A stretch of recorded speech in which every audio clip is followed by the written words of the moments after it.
2 hours after the first shots were fired, Brul was under Imperial control.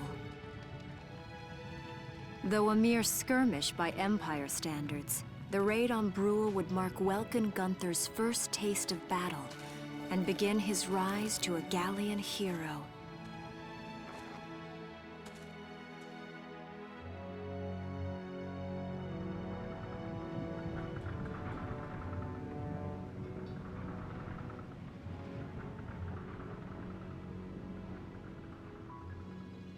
Alicia.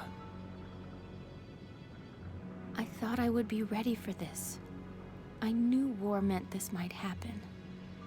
It hurts. Seeing my town overrun like this, seeing all those people killed, it's just not right. How could all this happen? It isn't human, Welkin.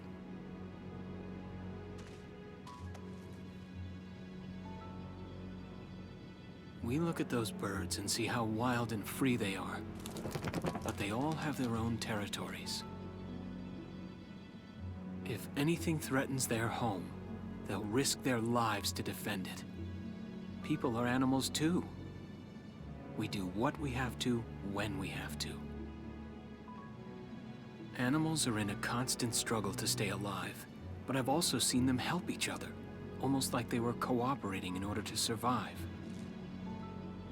Cooperating? That's why I'm so into studying natural science. That coexistence. I want to know how it works.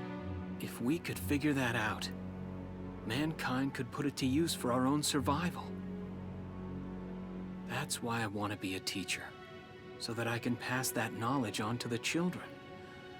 I mean, even if we can't completely eliminate war, at least we might learn to live together as one people.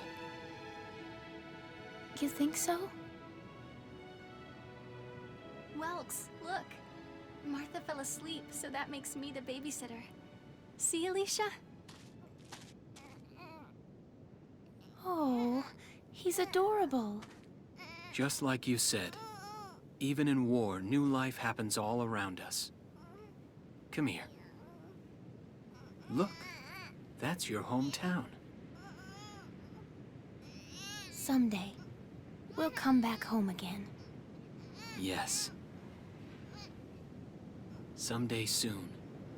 I know it. Chapter 3, Vassal Urban Warfare.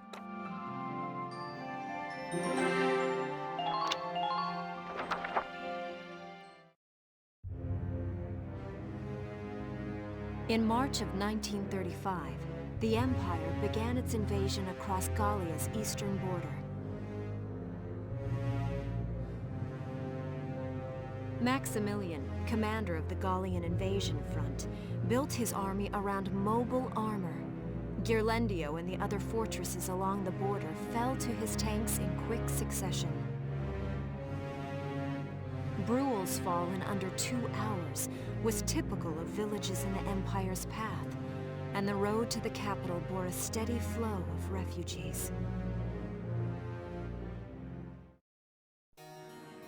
Randgries, Gallia's capital, a town secure and stable since ancient times. Within its walls stood the castle Randgries, and within its unicorn spire resided Cordelia, Gallia's princess.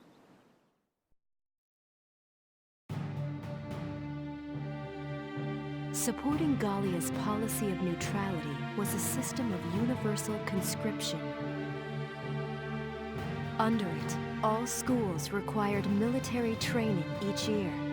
In the event of a war, citizens were then drafted into the militia to defend their country. As the conflict with the East grew worse, both Welkin and Alicia found themselves no exceptions to that fate.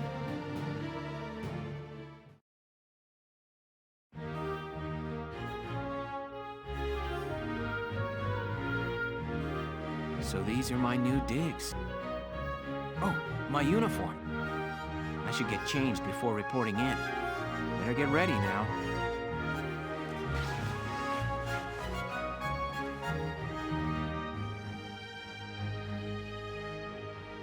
Flares, binoculars, a compass, and a map. Everything you need for a nice hike. Or combat. Welkin? Can I come in? Sure, it's open. Oh, you're already changed too. Let's see. Not bad, not bad. You look good, actually. So, how about me? Do I look all right in this? Let's take a look. Yeah, you look fine. You wear it like a pro. Really? You're not just saying that? Of course not. You look tough. I like it. Oh, good. I was worried it looked kind of silly. No way. That plating on the back, it's like a coleopterate exoskeleton. Beetle-tastic. Colio what? And did you just say... Welkin? What kind of girl wants to hear that she looks like a bug? Huh? Not just any bug. A rhinoceros beetle, king of the insects. Who wouldn't want that? Uh-huh. I guess I'll just try to take that as a very Welkin sort of compliment. Tell me about that scarf. You've been wearing it since I met you. Oh, this? It's part of my uniform from the bakery. Is that right? I don't want to forget the time I spent busting my buns baking. I plan to keep wearing it until I can get back to manning the ovens again. That's great. Once you do, I'll be first in line to get some of that bread. Is that a promise? Well, I'll be sure to have plenty of it ready and waiting for you. Absolutely. Hey, if you're ready, we should probably go see the captain now.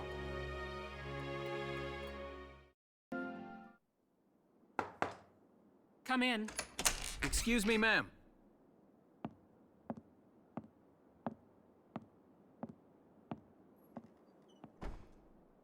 Gallian Militia Enlistee Welkin Gunther, reporting for duty. Ma'am, Gallian Militia Enlistee Alicia Melchiot, also reporting for duty. I'm Captain Eleanor Varrot, commander of this regiment. Gunther, you're promoted to lieutenant. You'll be leader of Squad 7 now. Ma'am. Enlistee Melchiot, you're promoted to sergeant. You'll be under the lieutenant's command. Understood? Ma'am! What do you know? It is you.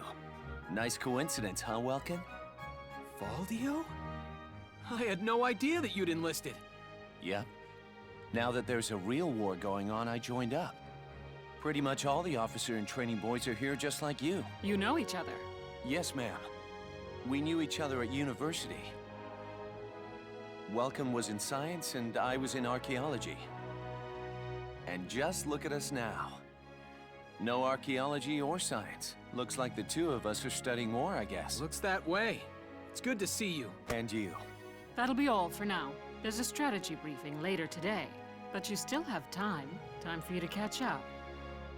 You'll be spending a lot of time on the post and in Randgrees. They'll be your new home, so get to know them. That'll be all. Report back in time for the briefing. Until then, you're dismissed. Now that we've gained access to Randgrees, we have actually access to a lot more new things, such as here at the headquarters. We can go to the squad barracks to look at the members of Squad 7. At the moment, we only have Welkin, Alicia, Rosie, and Largo. And yes, those two characters, Rosie and Largo, are actually quite big members of the Squad 7, as we will see. If we head to the command room, we will get something from Corporal Varrot, or Captain Varrot. Command room. Use it to structure your squad. You will have access to both drafted and volunteer recruits. Now that I think of it, Squad 7 is still short on soldiers, isn't it? I'll explain how this works. This is the master list. The recruits have all been assigned classes based on their talents. I should probably touch on the 5 classes, just so we're clear. First off, you have the scouts. Just like the name suggests, they'll be your eyes. Their best asset is their mobility. They can go out, collect intel, then make it back safely. That, and a keen eye for enemies. A good scout can spot a man in tall grass from 100 yards. That comes at the price of firepower. Their job is spotting enemies, not taking them out. Next up, the shock trooper. They're the ones to break through enemy lines and clean up. They offer excellent offense and defense. As far as combat goes, they're as good as it gets. While they lack any specialized techniques, they also don't have any obvious shortcomings. Think of them as the least finicky unit in your squad, Lieutenant. After them, we have Lancers, then anti-tank units. They're critical when facing armored targets. Their purpose is pretty self-explanatory. In most cases, they're the only way to stop a tank. They're also well shielded from explosives, which conveniently includes tank mortars. Sadly, they're slow and weak to gunfire. Their limited ammo could also be called a drawback. Changing gears, we have the Engineers. They handle supplies and perform combat support. They can restock other units' ammunitions, treat the wounded, even repair tanks on site. They can place sandbags for cover, disarm mines, repair towers, you name it. Their actual combat skills are very low. Think of them as combat facilitators. Lastly, we have the Snipers. They can shoot down targets from a considerable distance. You won't find better soldiers for marksmanship and range. They can hit targets I can barely see. Sniping rifles also come with scopes that work to augment a sniper's natural eyesight. Drawbacks include low mobility and defense. If the enemy gets them alone, they're done for. That should cover the basics. Go ahead and put a squad together now. There's room for 20, and you can swap units at any time. And as the game goes on, you will actually gain more. And you will also see under each of the soldiers we can actually put in our squad is a bunch of potentials. That helps them out in the field. So, for example, if I go over to Ica here, I haven't stopped her. She has a certain amount of thing. She also has good friends with thing. Alex Raymond, for example, here is a neat freak. That's not really a potential. That's kind of a thing. And would you know it, there's also Vice from Skies of Arcadia. Yeah, both Vice and Ica are both from Skies of Arcadia. Yeah, Sega decided to put two characters from one of my favorite RPGs. Well, that was originally on the thing, but I actually played the GameCube version. But yeah, I like that. And yes, you can get a whole bunch of different things. You will also see underneath each of the characters that they have a life. For example, Alex here, he is best friends with Vice, so I will be pairing him up, certainly in the earlier battles, with Vice, for example. So yeah, if for example, a character is a metalhead, they like running over metal, and that will increase their thing. If they have a metal allergy, like Hector here, who is dare I say, a lancer, it means it'll slow him down a bit on the thing. So that isn't good when dealing with something like tanks. We will have to or should I say metal structures, which we will be doing in one of the later missions. As for the engineers, well, they are definitely good for repairing the Edelweiss. To be honest, I'm not going to use any of the... Well, I might put a couple of snipers in my team, but to be honest, I don't use them that much. I do use the, dare I say, the engineers, because of course the Edelweiss does need repairing quite a bit. Let's just put it that way, because as we will see, the tanks we will face and any other sort of defenses that the Empire brings up against us will definitely require a lot of repairs. So yeah, let's see. So yeah, I think I've gone over everything. As for the actual things, they are not like the scouts. They are not made for attacking. They're meant for repairing. As I say, and I will probably go over the thing a little later. Nice to meet you.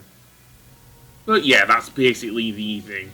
I probably will switch out various characters throughout the game, so I'm not going to keep the same ones in my party all the time, but that is that. However, there's a lot more to this game than just the recruiting squad members. Oh yes, we are now going to go to the training field. Yeah, the training field. And this is basically where you level up your characters. Yes, because unlike in some other JRPGs, or indeed strategy RPGs, you don't actually level up while on the field. That means you gain experience while you are... Well, you do gain experience while you're on the field, but you don't level up.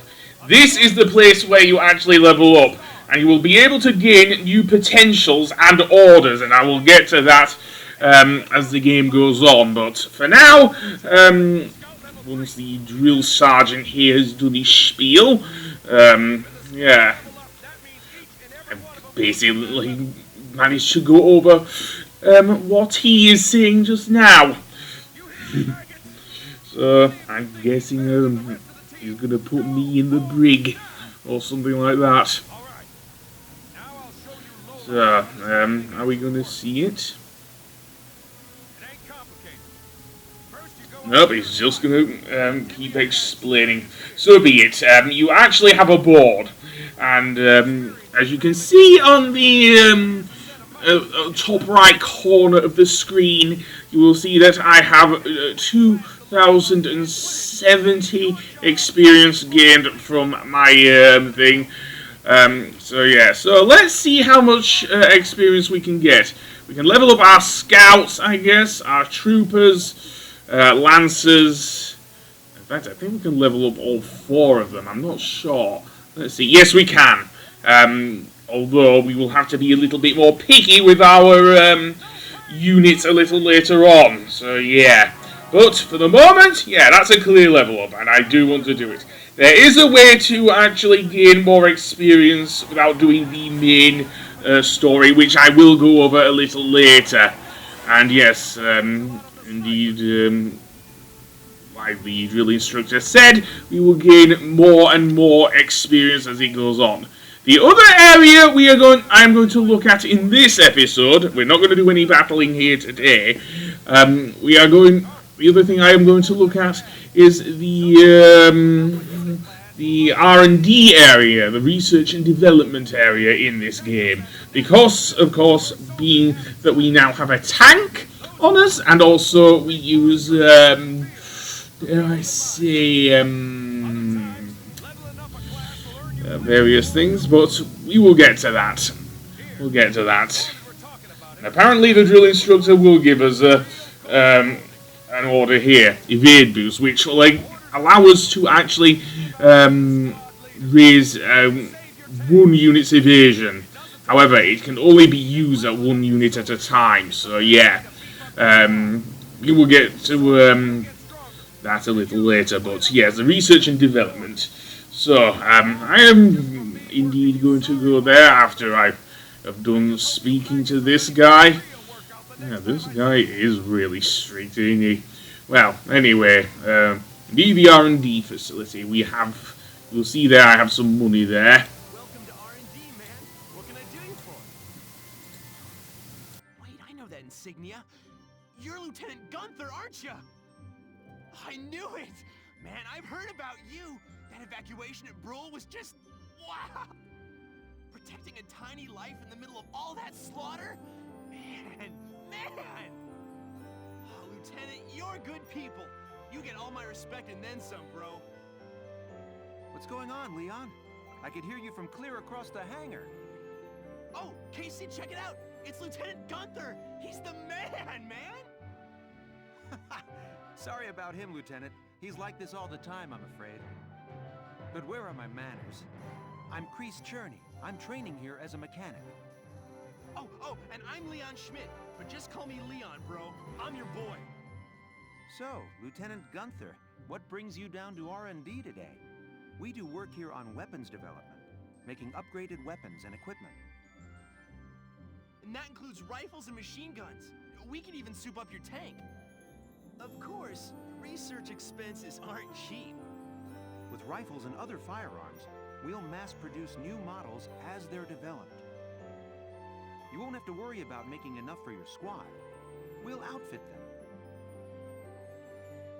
For tanks, you can upgrade the baseline performance of the body itself, or develop optional parts that you can add on to tweak out its specs. Right. You can choose which optional parts you want in the tank equipment section. Come in anytime and make adjustments based on the needs of the operation at hand. However, there is only so much a tank can take, however. Yes, as we will see. But firstly, let's actually try developing some of our weapons. For example, at the moment, we can only use one, the Gallian 2. So if we upgrade the accuracy, we can do it. However, you will see in the top right-hand corner, it does cost some money. So yeah, the more battles you get in, just like with experience, the more money you will get, and also the better rank you get, the more money you get as well as experience. So yeah, sadly I don't always get the high ranks, as I say. Sometimes you can't upgrade stuff like hand grenades, for example, but other than that, you can. So yes, I will upgrade the uniforms, and and also blast suits, I guess. That will be definitely be helpful against various tanks, as we will see. And we can also upgrade the Edelweiss. Now, once you purchase a certain sort of thing, so let's see, I only have over 1800 thing. That costs 1200. So yes, I'll reinforce the armor. Certain upgrades require you to add it in a certain area, as we will see, but we can't do much there at the moment. So yeah, that is basically the headquarters section of the game. I will go over new things that will be added a little later on, but that's it for now. Anyway, I am going to go over the skirmishes, I think, a little later on. That's how you get more experience. If you don't want to repeat various things, because you can't repeat missions in the game. Anyway, I will see you in the next episode. Goodbye!